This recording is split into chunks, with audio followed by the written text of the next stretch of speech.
ఈ భూమి మీద ప్రాణి ఎలా పుట్టిందాడి? క్రిష్, మంచి ప్రశ్న వేసావు. మొదట్లో ఈ భూమి కూడా సూర్యుడిలాగే మండుతూ ఉండేది. ఆ తర్వాత కొన్ని పరిస్థితుల వల్ల భూమి మీద నీరు ఏర్పడింది.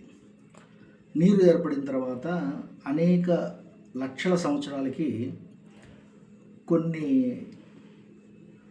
కొంత సమయం తర్వాత ఈ ప్రాణి ఏర్పడడం జరిగింది. ఈ ప్రాణి ఏర్పడడంలో మొట్టమొదటిగా ఏర్పడ్డ ప్రాణులు ఏంటంటే ప్రోటోజోవా అంటారు. ప్రోటోజోవా అంటే ప్రోటో అంటే మొట్టమొదట, జోవా అంటే జీవం అనే అర్థం.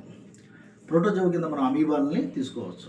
అయితే ఈ అమీబాల్ని ఎలక్ట్రానిక్ మైక్రోస్కోప్ ద్వారా మాత్రమే చూడగలము. దాని తర్వాత చాలా సంవత్సరాలకి రకరకాలుగా ఏర్పడడం జరిగింది.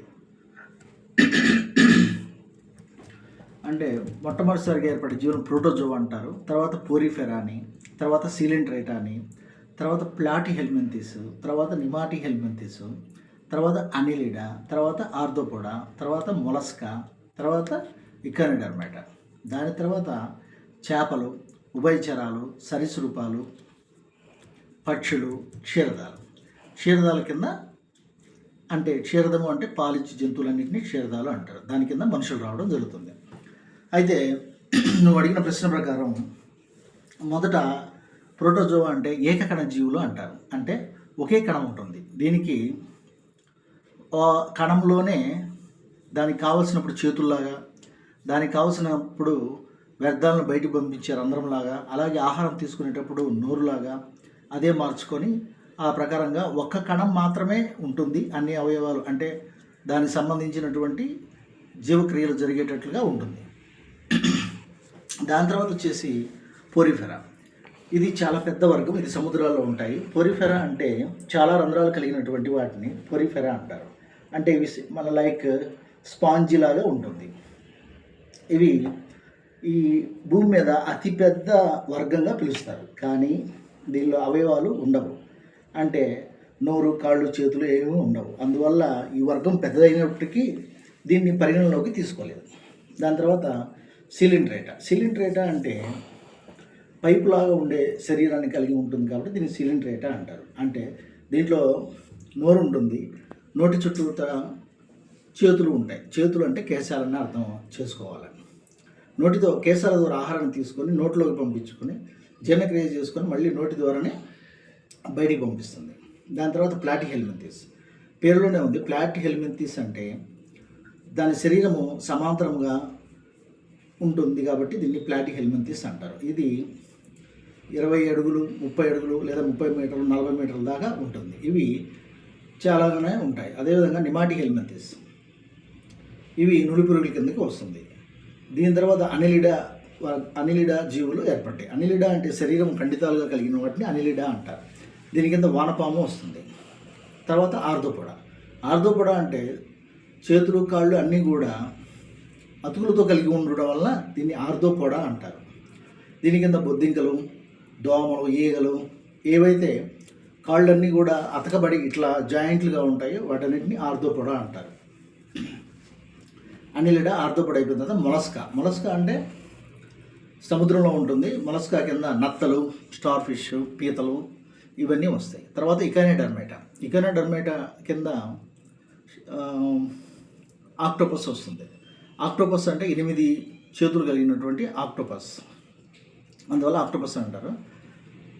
ఇకానిడర్మేటా అంటే బహు చేతులు కలిగిన వాటిగా పరిగణిస్తారు. దాని తర్వాత చేపలు ఉద్భవించాయి. అంటే క్రమేపీ ఒక కణం నుంచి 2 కణాలు, 3 కణాలు, అదేవిధంగా శరీరం ఏర్పడడం, చేతులు ఏర్పడడం, ఇంకా పాకడం ఏర్పడడం, తర్వాత ఖండితాలతో కలిగి రక్తము కలిగి ఉండటం. రక్తము అంటే అది ప్లాస్మాలో ఎరుపు రంగు ఉంటుంది కానీ హీమోగ్లోబిన్ ఉండదు అనిలిడాలో. అదేవిధంగా మొలస్కా, ఇకానిడర్మేటాలు, తర్వాత చేపలు ఏర్పడ్డాయి. చేపలను తర్వాత ఉభయచరాలు అంటే కప్పలు వస్తాయి.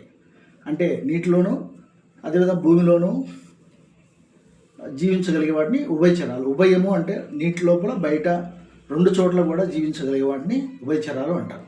అంటే నీటిలో ఉన్నప్పుడు చర్మం ద్వారా శ్వాసక్రియ, భూమి మీద ఉన్నప్పుడు ఊపిరితిత్తుల ద్వారా శ్వాసక్రియ జరుపుకోవడం జరుగుతుంది.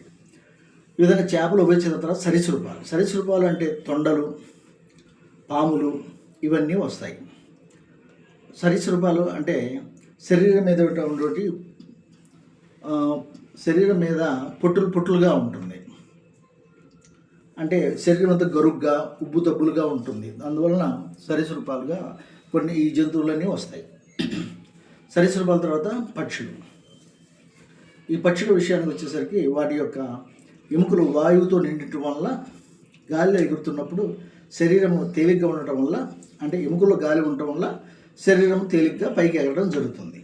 తర్వాత క్షీరదాలు. క్షీరదాలు అంటే పాలిచ్చు జంతువులు క్షీరదాలుగా పిలుస్తారు. పాలిచ్చు ప్రతి జీవి కూడా క్షీరదం కింద వస్తుంది. అంటే చుంచులకు కూడా క్షీరదం కిందకే వస్తుంది. అదేవిధంగా మనిషి కూడా క్షీరదం కింద వస్తుంది. చింపాంజీ కూడా క్షీరదం కిందే వస్తారు. అదేవిధంగా చేపల కాడించే గుండె అనేది ఏర్పడడం మొదలుపెట్టింది. చేపలో 2 గదులు ఉంటాయి. ఉభయచరాల్లో 3 గదులు ఉంటాయి. సరీసృపాల్లో కూడా 3 గదులు ఉంటాయి. పక్షులు, జంతువులు అంటే క్షీరదాలకు వచ్చేసరికి 4 గదులు ఏర్పడడం జరుగుతుంది. అంటే పైన ఉండేవాడిని కన్నికలని, కింద ఉండేవాడిని జఠరికని పిలవడం జరుగుతుంది.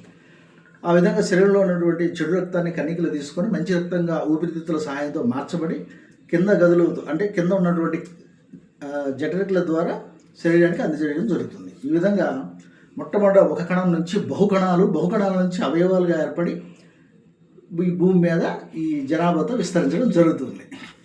అర్థమైందా Krish? Yes daddy. Okay, bye. Bye.